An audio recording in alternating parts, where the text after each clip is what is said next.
Manila beautification na program.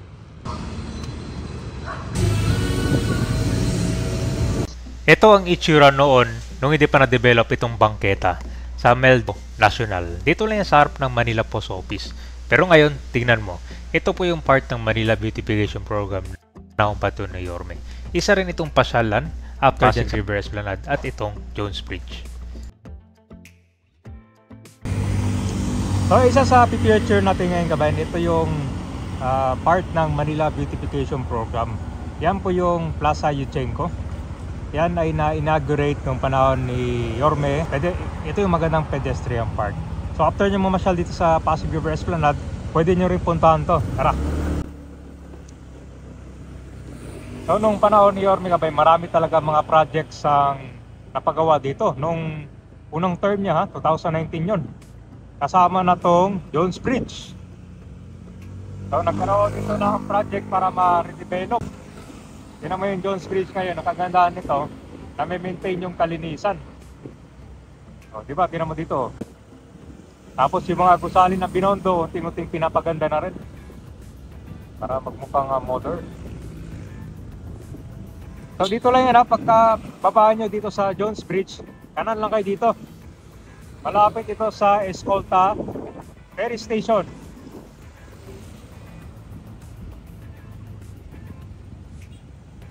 Para at least pag nandito kayo sa area ng Binondo, Chinatown, pwede nyo daanan to. Or kapag sumakay ka ng ferry station, baba lang kayo sa Escolta. Sa Yuchengco, Muela del Banco Nacional. Isa ito sa magandang pedestrian park along dito sa Muela del Banco Nacional hanggang papuntang MacArthur Bridge. Yan lang yung Escolta Ferry Station, no? Walking distance lang.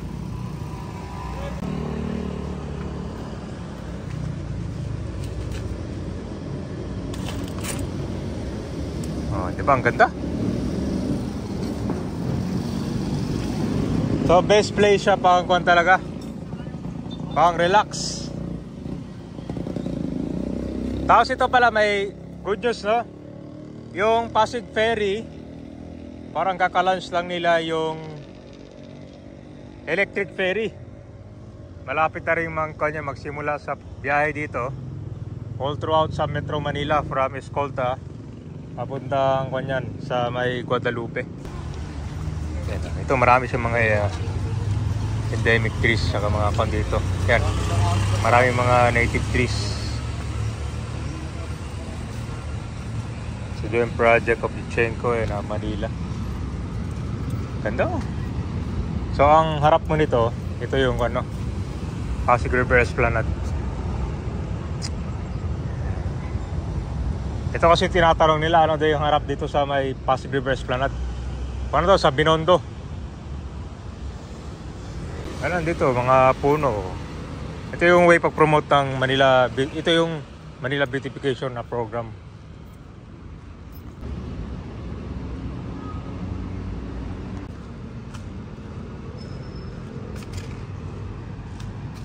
Ito siya na-develop kasi ito dati nakabakante lang. Naging kwan siya. Ito maganda ito, meron na mga nagbabantay ito para hindi siya tapunan ng basura or gawing squatting area. Napakaganda pa naman dito kabayan, dami mga building. Tapos malapit pa dun sa arko ng Filipino-Chinese. So malapit pa sa Jones Bridge. Kaya dapat talaga ma-maintain yan dito.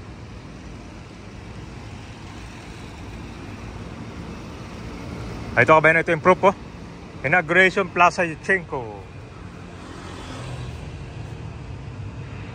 So kung ba yan, panahon pa to ng pandemic ha.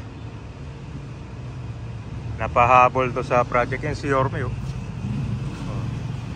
sabi pa si Vice Mayor, di ba? O yata to, ilang days bago magkababa ni Yorme nito eh.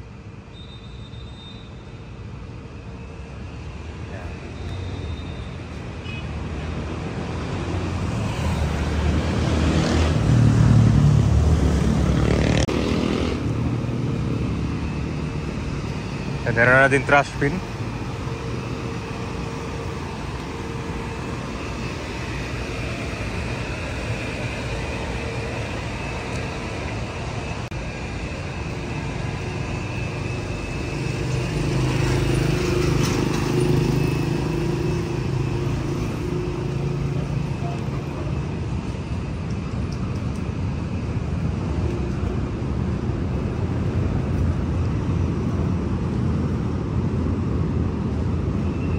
So mabilis malaman yung mga puno kapag kasi may mga kasulat dito. Banaba tree. Ito yun. Mabilis siya ma-identify. Halibangbang tree.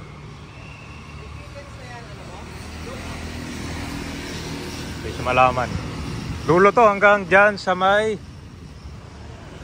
malapit sa MacArthur na to eh.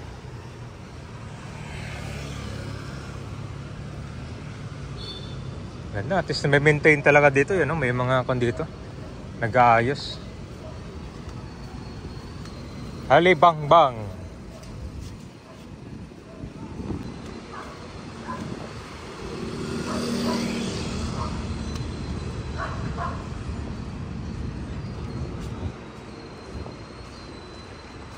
Ito maganda mag-relax ka ba yun, may pensyo. Diba? Ito ka lang, tapos tingin mo yung ano, view ng Pasig River, diba? Ang ganda.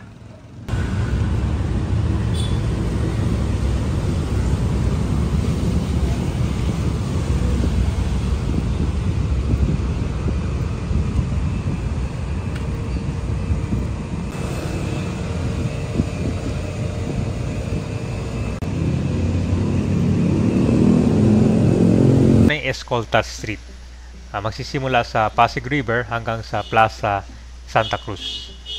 Makasaysayan itong Escolta dahil ito yung one of the oldest streets in Manila na na-create pa noong 1594 na na-derive sa Spanish word escoltar, meaning escort. Wow, ang gandang tingnan kapag inuubos na yung mga spaghetti wires dito, di ba? Grabe. Dito kasi may mga makasaysayang building na madadaanan nyo dito. At dyan naman sa dulo, bago pa darating dyan sa simbahan, may bagong commercial building na ang ginagawa.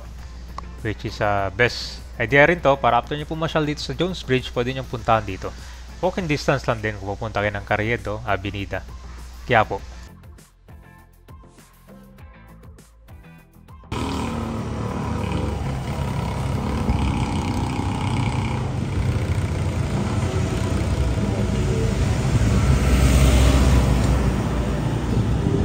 Ito may bagong gagawin, no? Parang bagong commercial building. Dati sobrang itim nitong fountain. Literal na puno ito ng mga dati basura.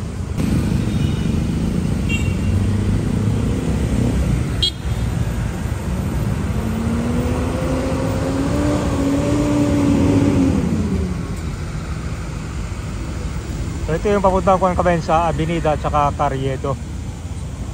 Tapos dito naman yung sa Ongpin, pagbibigyan ng Geraldine. Diretso din yan, papunta doon sa may plaza, sa Binondo Church.